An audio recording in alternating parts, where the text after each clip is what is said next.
তারেক রহমানের দেশে ফেরা উপলক্ষে বিমানবন্দর সড়ক থেকে পূর্বাচলে জুলাই ৩৬ এক্সপ্রেসওয়ে এলাকার সবখানেই মানুষের ঢল। খণ্ড খণ্ড মিছিল আর স্লোগানে মুখর হয়ে ওঠে। সড়কে শৃঙ্খলা বজায় রাখতে এবং নিরাপত্তায় অবস্থান নেন পুলিশ, র্যাব, বিজিবি, আনসার সহ সেনাবাহিনীর সদস্যরা।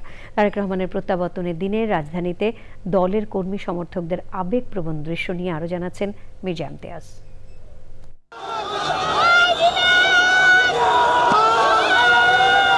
বিএনপির ভারপ্রাপ্ত চেয়ারম্যান তারেক রহমানকে স্বাগত জানাতে ঢাকার হযরত শাহজালাল আন্তর্জাতিক বিমানবন্দর সড়কের দুই পাশে অবস্থান নেন বিপুল সংখ্যক নেতাকর্মী।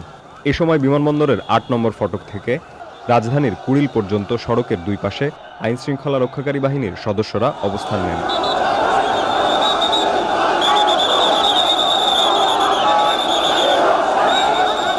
বৃহস্পতিবার সকাল থেকেই বিভিন্ন ধরনের প্ল্যাকার্ড, ব্যানার সহ ফুল হাতে নিয়ে সড়কের দুই পাশে দাঁড়িয়েছিলেন তারা।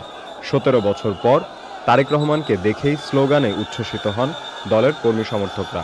লাল সবুজে আকাশ, সবার আগে বাংলাদেশ লেখা বুলেট প্রুফ এই বাস থেকে নেতাকর্মীদের উদ্দেশ্যে হাত নেড়ে শুভেচ্ছা জানান তারেক রহমান।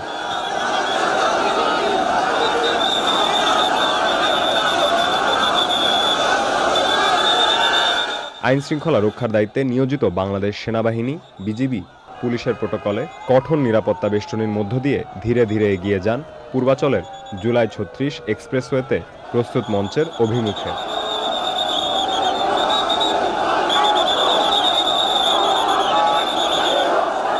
ঠিক ৩,৬১৪ দিন পরে দেশের মাটিতে পা রাখলেন বিএনপির ভারপ্রাপ্ত চেয়ারম্যান তারেক রহমান।